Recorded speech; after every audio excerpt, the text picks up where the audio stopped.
Kapag may kaunting pagsubok sa buhay natin, unti-unti na talaga tayong sumusuko dahil akala natin ay wala na tayong pag-asa at wala na tayong kakayahang magbago. Anong ginagawa niyo dito sa pwesto ko?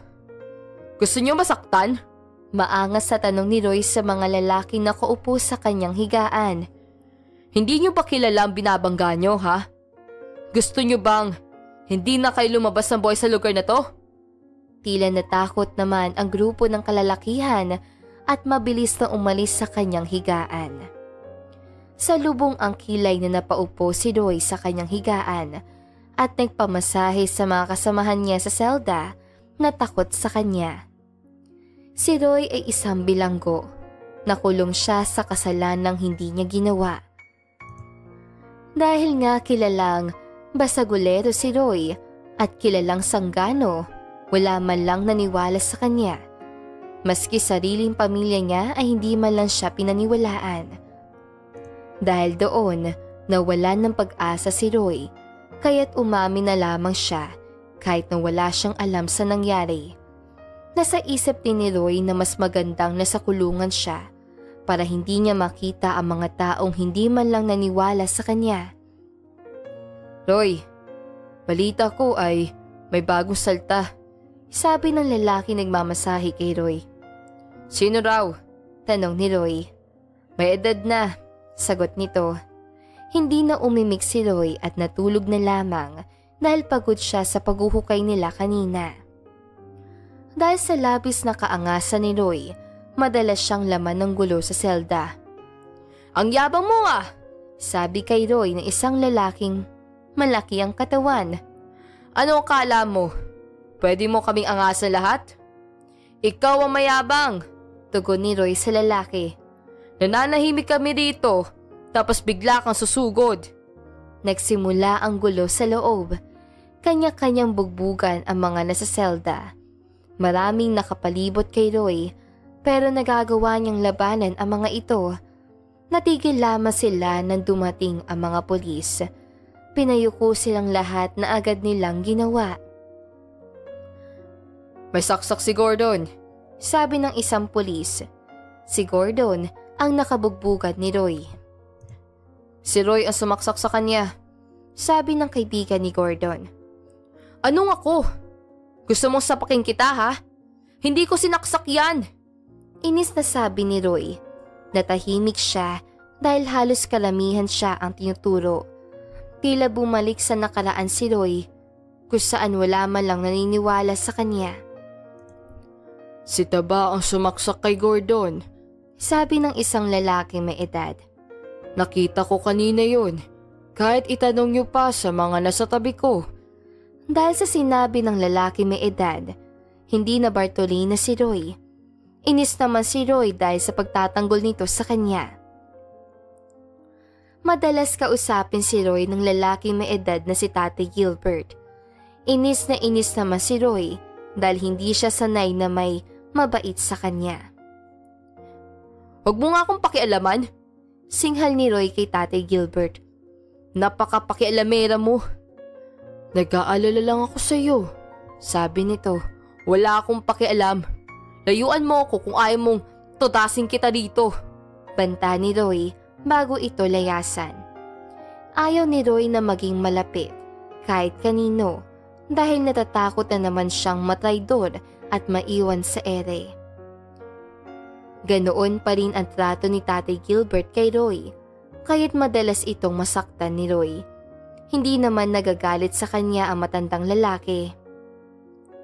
Roy, magdasal ka para mawala ang isipin mo sa buhay, sabi ni Tatay Gilbert sa kanya. Dasal? Natawa si Roy. Naniniwala kayo sa Diyos? Kung totoo may Diyos, wala na sanang taong nahihirapan ngayon. Kung totoo may Diyos, wala sana ako rito. Huwag niyo akong idamay sa mga kalokohan niyong yan. Roy, huwag kang magsalita ng ganyan. May Diyos at pinapanood niya tayo, sabi ni Istong. Sinusubok lang tayo ng Diyos. Kwento mo sa pagong ugok, sagot ni Roy bago talikuran ang mga ito. Nagtungo sa banyo si Roy, pero hindi pa man siya nakakapasok ay may umamba na sa kanya ng saksak. Naiwasan ito ni Roy at hinawakan nito ang kamay ng lalaki. Inagaw niya ang kutsilyo sa lalaki at sinaksak ito. Sakto namang may dumaang pulis, pinugbog nila si Roy at ikinulong sa Bartolina. Ilang linggo si Roy sa Bartolina, kaya na makalabas siya ay nangihina siya. Nilalagdat din si Roy. Kaya ko sarili ko. Sabi ni Roy kay Tatay Gilbert na ginagamot siya. Roy, ayos lang. Sagot ni Tatay Gilbert. Hindi naman maiwasang maluha ni Roy. Hindi na niya napigilan at nailabas na niya ang matagal na niyang dinidibdib. Totoo ba talaga ang Diyos? Kung totoo siya, bakit ganitong ginagawa niya sa akin? Nakulong ako sa kasalanang wala akong kinalaman. Hindi niya ako binigyan ng mapagmahal na magulang. Lahat ng tao ay masama ang tingin sa akin. Bakit ganito ang binibigay niyang pahirap sa akin? Puno ng hinanakit na tanong ni Roy. Ang gusto ko lang naman ay pagmamahal at buhay na normal. Pero bakit puro pasakit at hirap ang nararanasan ko? Roy, hirap ka man ngayon. Alam kong darating ang araw na magiging maganda ang buhay mo. Giginhawa ka at naniniwala ako doon. Nakangiting sabi ni Tatay Gilbert. Basta, tandaan mo na lang ng pagsubok at may kaakibat na saya at ligaya kapag natapos. Tumango si Roy bago magpunas ang kanyang luha. Dahil sa mga iniwang salita ni Tatay Gilbert, nabuhay ng loob si Roy. Nakalaya na si Tatay Gilbert at ilang buwan na lang ay lalaya na rin si Roy. Gusto niyang magbago at gusto niyang linisin ang kanyang puso bago siya lumabas sa kulungan. Roy, ikaw ba yan? Natatawan tanong ni Istong sa lalaki. Bakit nandito ka sa worship room? Masusunog ka rito. Simbahan to, Roy. Hindi ito sugalan ha. Baka namali ka ng punta. Sabi naman ni Buknoy. Sinamaan niya ng tingin ang mga ito. Kung mag-iingay kayo sa tahanan ng Diyos, lumayas kayo rito. Masungit na sabi ni Roy sa mga ito. Nagkatinginan naman si Istong at Buknoy at parehong hindi makapaniwala sa kanilang narinig. Hindi nila lubos akalain na sasabihin yon ng pinakamasamang tao sa loob ng selda. Pakiramdam tuloy nila ay magugunaw na ang mundo. Nagpatuloy ang pagbabago ni Roy. Ang dating nangunguna sa gulo sa kulungan, nangunguna na sa paglilingkod sa Panginoon at kabutihan. Roy, hindi pa rin kami makapaniwala na magbabago ka. Sabi ni Istong bago siya tapikin sa balikat. Salamat kay Tatay Gilbert. Nakangiting sabi ni Roy. Siya ang nagbigay linaw sa puso't isipan ko. Kaya grabe ang pagbabago ko ngayon. Iba talaga si Tatay Gilbert. Nakangiting sabi ni Istong. Sumapit ang araw ng laya ni Roy. Excited siyang umuwi. Pero ang excitement na yun ay nawala dahil sa naging salubong sa kanya ng pamilya at mga tao. Kailan ka pa nakalaya? Gulat na tanong ng kanyang kapatid. Oh, buhay ka pa pala? Pungad naman sa kanya ng ina. Dapat gabi ka na umuwi. Nakakaya tuloy sa mga tao. Sabi naman ng kanyang ama. Kuya, asawa mo na pala yung girlfriend ko. Sabi ni Roy at ngumiti. Kung ayaw niyo po sa akin, ayos lang po. Aalis na lang po ako. Masaya po ako makita kayo. Ayaw ni Roy na ipagpilitan ang sarili, kaya umalis siya. Nagsimulang maghanap ng trabaho si Roy, pero dahil sa record niya, hindi siya natatanggap. Ayaw lumapit ni Roy kay Tatay Gilbert. Gusto niyang kapag nakita niya ito, ay isa na siyang successful na tao. Halos 3 araw si Roy sa lansangan bago siya makahanap ng trabaho. Sa isang factory siya natanggap. Tagabalot siya ng mga candy at tagalinis sa mga machine. Kisipag mo naman, Roy, sabi ng kanyang amo. Nag-iipon po para sa negosyo ko, sagot ni Roy. Aswerte ko talaga at tinanggap kita, sabi nito. Maraming salamat din po sa pagtanggap. Kahit po hindi maganda ang records ko. Pangako pong hindi kayo magsisisi. Nakangiting sabi ni Roy sa among lalaki. Mahirap para kay Roy na magsimula muli, pero sa tuwing may nakaka-appreciate ng kanyang ginagawa ay nagaganahan siya. Hindi rin kinakalimutan ni Roy ang pagsisimba. Palagi siyang nagpapasalamat sa Panginoon dahil sa blessings na dumadating sa kanya.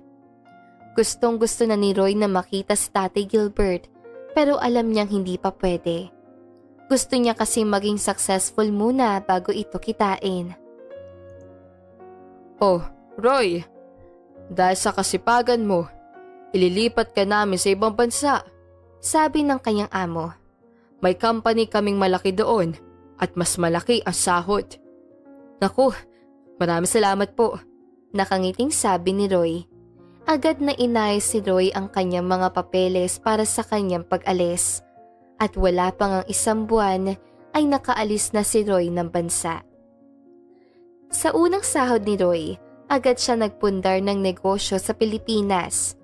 Tinutulungan siya ng kanyang boss kaya labis ang kanyang tuwa. Paggawaan ng mga furniture ang naisip na negosyo ni Roy na agad namang pumatok at nakilala. Doble ang nagiging kita ni Roy, kaya tuwang-tuwa siya. Hindi niya akalain na talaga namang magiging successful nga siya. Sa 5 taon niya sa ibang bansa ay umuwi na siya. Ang dati niyang boss ay kapartnership na niya sa kanyang negosyo. Oh, buhay ka pa palang kriminal ka, sabi ng kanyang ina nang makita siya. Nax, ganda porma ah. Siguro may ginagawa ka na namang kalokohan, sabi naman ng kanyang ama. Nandito ka ba para manggulo? Aba, mahiya ka naman, sabi naman ng kuya ni Roy. Siguro, gusto mong landiin ang asawa ko. Nay, tay, kuya, gusto ko lang ipagmalaki sa inyo na successful na ako. Yung dating basagulero, walang kwenta at puro away ang alam, ay isa ng successful na negosyante. Nakangiting sabi ni Roy. Yung kasalanan noon na inako ko, hindi ko naman po yung ginawa. Inamin ko lang kasi lahat kayo ay hindi naniniwala sa akin. Mas ginusto ko rin pong makulong para malayo sa inyo. Imbes po kasi na pagmamahal ang matatanggap ko, puro pang-aalipusta ang ginagawa nyo. Kaya napagod po ako. Nay, tay, kuya, maraming salamat po sa lahat ng mga ginawa nyo para sa akin. Kapag kailangan nyo po ng tulong, palagi pong bukas ang pinto ko sa inyo. Wala na po ako sama ng loob sa inyo ngayon. May nagturo po kasi sa akin na masama ang magtanim masama ng loob. Nakangiting sabi pa ni Roy. Sige na po. Alis na po ako. Mahal ko po kayong lahat. Kumaway si Roy sa mga magulang bago talikuran ang mga ito. Sumakay si Roy sa kanyang sasakyan at agad na nagmaneho patungo sa isang restaurant. Pinadalhan kasi siya ni Buknoy ng invitation para sa isang reunion. Reunion nila mga nasa selda noon. Gulat na gulat ang lahat na makapasok si Roy sa loob ng restaurant. Roy! Masayang bati sa kanya ni Buknoy. Pasensya na at ngayon lang nagpakita. Kakauwi ko lang kasi ng Pilipinas. Nakangiting sabi ni Roy. Ang laki na pinagbago mo, sabi ni Tatay Gilbert sa kanya. Mabilis namang lumapit si Roy sa matandang lalaki at hinagkan ito. Miss na miss kita, tay, sabi ni Roy bago humiwalay sa yakap. Tay, pasensya na po kung ngayon lang ako ha. Ayoko po kasing humarap sa inyo na walang maipagmamalaki. Ano ka ba, Roy? Hindi mo naman kailangang gawin ang ganoong bagay. Masaya na ako sa kung anong mayroon ka, sabi ni Tati Gilbert. Alam mo bang, araw-araw akong nakatingin sa pintuan ng bahay namin at nagbabaka sakaling makita ka. Maraming salamat po sa mga payo at tulong niyo sa akin, Tatay Gilbert. Nakangiting sabi ni Roy. Tay, at sa inyong lahat, gusto ko lang ipagmalaki na nagtagumpay na ako sa buhay. May sariling bahay at lupa na ako. May mga sariling sasakyan na rin ako at may kumpanya na ako. Lahat ng iyon ay alay ko sa inyo. Nagpalakpakan naman ang mga kasama ni Roy kaya mas lalo siyang napangiti. Masarap sa pakiramdam ni Roy na may mga taong proud sa kanya. Hindi man proud sa kanya ang pamilya, masaya pa rin si Roy dahil proud sa kanya ang kanyang kinikilalang pamilya. Proud na proud kami sa iyo, Roy, sabi ni Tati Gilbert. Thank you, Tay. Ganoon din sa inyong lahat. Nakangiting sabi ni Roy.